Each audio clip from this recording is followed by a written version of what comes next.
Hello বন্ধুরা, welcome back to Priyanka JoJo blog. তো কেমন আছো সবাই? আশা করি সবাই খুব ভালো আছো, আমিও ভালো আছি আর সবসময় ভালো থাকবে। আজকে হচ্ছে মঙ্গলবার আর এখন 9:15-20 মতন বাজছে। তোমরা দেখেই বুঝতে পারছো আমার স্নান টান একদম সব কমপ্লিট হয়ে গেছে, মাথা ভেজা। দেখো আমি একটু রেডি হয়ে নিয়েছি, আমি যাব হচ্ছে এখন মন্দিরে, হনুমানজির মন্দিরে পুজো দিতে।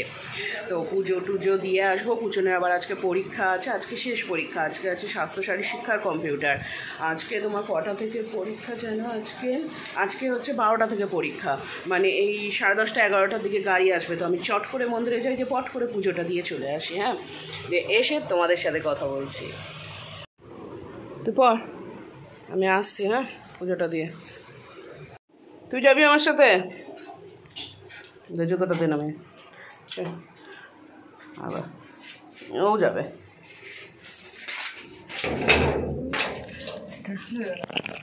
এই না, বেরো।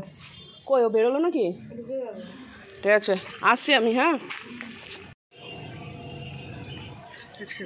কেনা হয়নি, এখানে কিনবো।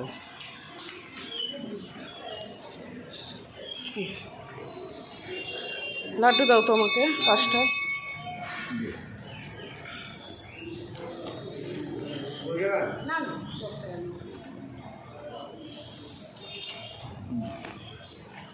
পাঁচটা দাও, 5টা, 5 টাকা পিসেরটা।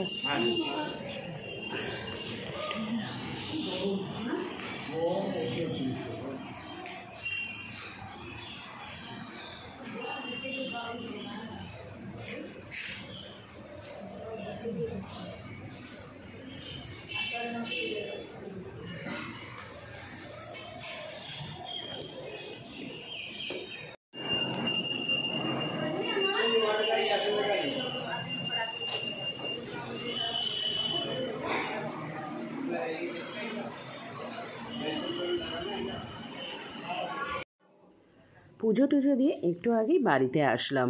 মা এদিকে স্নান করে পুজো তো বসেছে, মেয়েরও ওইদিকে স্নান হয়ে গেছে, আর এইদিকে পুজোর প্রসাদটা এখানে রেখে দিয়েছি।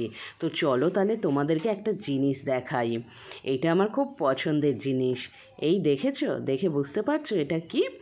এইটা হচ্ছে পদ্ম গাছের বীজ, যেটা থেকে খুব সুন্দর দুটো অঙ্কুর বেরিয়েছে।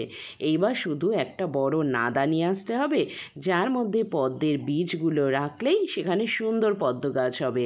আর আমার শখের পদ্ম বাগান খুব তাড়াতাড়ি তৈরি হতে চলেছে।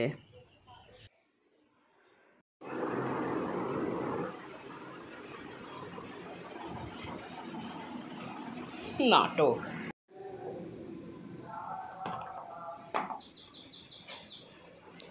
জল বোতল টোতল নিয়েছিস?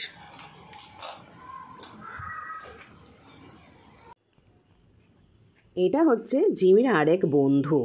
দেখেছো? এটা না কারো বাড়ির ছিল জানো, কিছুদিন পোষার পরেই বাইরে ছেড়ে দিয়েছে।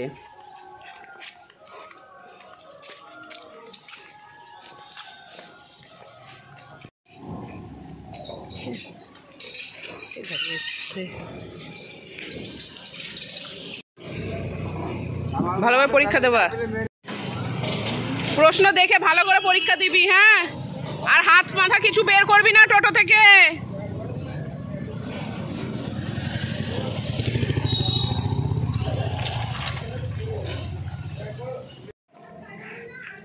উঠন গেল পরীক্ষা দিতে, আমি এবার যাই, আমার কিছু কাজ আছে।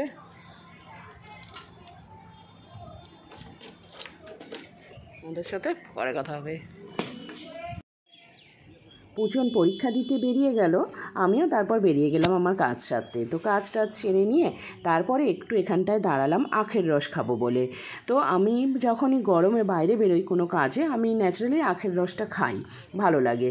তো এইটা হচ্ছে বিষ্ণুপুর, আমাদের এখানে বিষ্ণুপুর মায়ের কালী মন্দির আছে।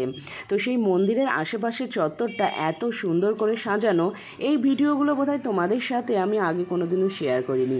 তাই এখানে আখের রস খেতে দাঁড়িয়ে ভাবলাম তোমাদের সাথে শেয়ার করি। মন্দিরের কিছুটা আগেই ডান দিক বাঁ দিক জুড়ে খুব সুন্দর করে পাঁচিলে ঘেরা খুব সুন্দর বাগান রয়েছে, একদিকে বাচ্চারা খেলে পার্কের মতন, আরেকটা বাগান খুব সুসজ্জিত। তোমরা যদি আসো দেখলেই বুঝতে পারবে। আর এইখানে মন্দিরের কাছেই একটা বড় জায়গাতে অনেক পাখি রাখা আছে, এইখানে অনেক রকমের পাখি, খুব সুন্দর, এদের খাবার জল সমস্ত কিছু থাকে। আর ঠিক তার পাশেই আছে অনেক মাছ, জানো তোমাদের মাছও দেখাবো, দেখেছো পাখিদের খাবার আছে আর ভেতরে অনেক পাখি আছে।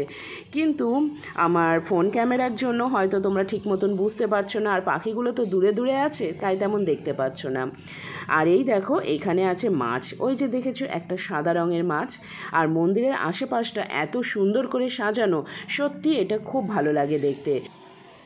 আর প্রত্যেক শনি মঙ্গলবারে অনেক ভক্তরা দূর দূর থেকে আসে এখানে পুজো দিতে। আর পৌষ মাসে তো এখানে তিল ধারণের স্থান থাকে না, মানে এত ভিড় এত ভিড়। এইখানে পিকনিকও হয়, তবে পিকনিকটা একটু দূরে দূরে যে যার মতন করে। আর এই দেখো মন্দির চত্বরে খুব সুন্দর একটা হনুমানজির মূর্তিও বসিয়েছে মন্দির থেকে একটু দূরে। এই জায়গাটা খুব সুন্দর করে সাজানো। আর এই যে আমার গাড়িটা রাখা, আর এই যে দেখছো এটা আমার পছন্দের আনারস কিনেছি আজকে বাজার থেকে, তো সেটা নিয়ে বাড়ি চলছি। আবার ভাবলাম বাড়ি যাওয়ার আগে তোমাদের আরেকটা জায়গাও একটু দেখিয়ে নিই। এইটা একদম মন্দিরের পাশে বিষ্ণুপুর বিল। এই বিলের অনেক ইতিহাস আছে যেটা আমার ভালো করে জানা নাই। তো কোনো দিন আমি যদি দিদন আসে আমাদের বাড়িতে, দিদনকে নিয়ে আসি বলতে যাচ্ছিলাম, বা দিদনদের বাড়িতে যাই, তখন আমি তোমাদের এই বিষ্ণুপুর বিলের সমস্ত গল্প বা কালীবাড়ি মায়ের সমস্ত গল্প জানাবো। তো এইখানটায় একটা ঘটনা যেটা আমাকে দিদন বলেছিল, আমার ছোটোতে আমাকে বলেছিল যে দিদনরা তো আগে এখানে বিষ্ণুপুরে থাকতো, মা তখন ছোট ছিল, আর আমার দাদু জাহাজে কাজ করতো।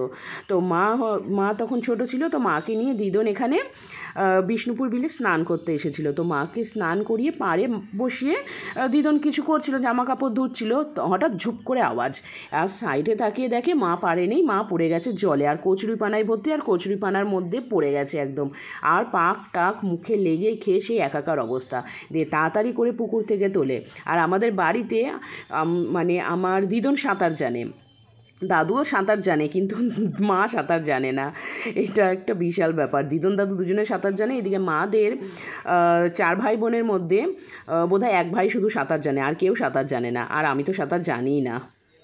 আর এদিকে বিলটা দেখো কত বড়।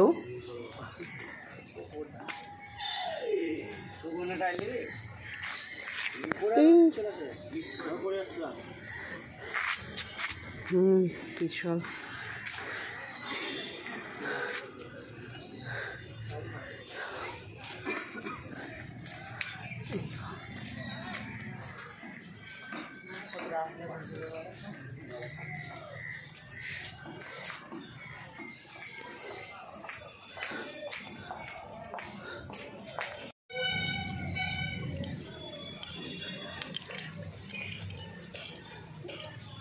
আজকে একা একাই নিজেই ঘুরছি, মানে কাজ টাজ ছেড়ে ভাবলাম একটু তোমাদের সাথে এই জায়গাগুলোর ভিডিও শেয়ার করি। তো এই ভিডিওগুলো যখন পরে পুচন দেখবে, ও তো আমার সাথে ঝামেলা করবে, মাম্মি তুমি একা একা ঘুরে চলে এসেছো, ঝামেলা তো করবেই। একটা মাঠটা দেখছো কত বড় মাঠ, এটা তোমার এই পৌষ মাসে এখানে বিশাল মেলা বসে, বিশাল মেলা এই গোটাটা চত্বরটা জুড়ে।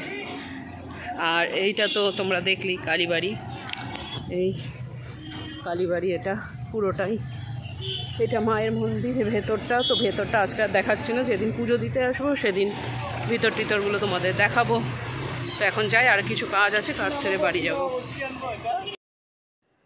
2:15 মতন বাজছে, মেয়ে বাড়িতে চলে এসেছে। এইবার আমি আর মেয়ে একসাথে খেতে বসবো। তো বাড়িতে থাকলে মেয়ের সাথে একসাথে দুপুরবেলা খেতে বসতে খুব ভালো লাগে, তাই আমিও একটু ওয়েট করে নিয়েছিলাম। আর আমার মেয়ে আজকে প্রথম কাসুন্দি দিয়ে ভাত খাবে, তো আমি কাসুন্দি দিয়ে ভাত খাচ্ছি দেখে ওকেও বললাম একটু খাবি কাসুন্দি দিয়ে ভাত, দেখ দারুণ লাগে। তাই ওকে একটু খাইয়ে দিলাম, ওরও বেশ ভালো লাগলো। তো চলো তাহলে আজকের ব্লগটা এখানেই শেষ করছি। সবাই খুব ভালো থেকো, সুস্থ থেকো, আজকের মতন টাটা।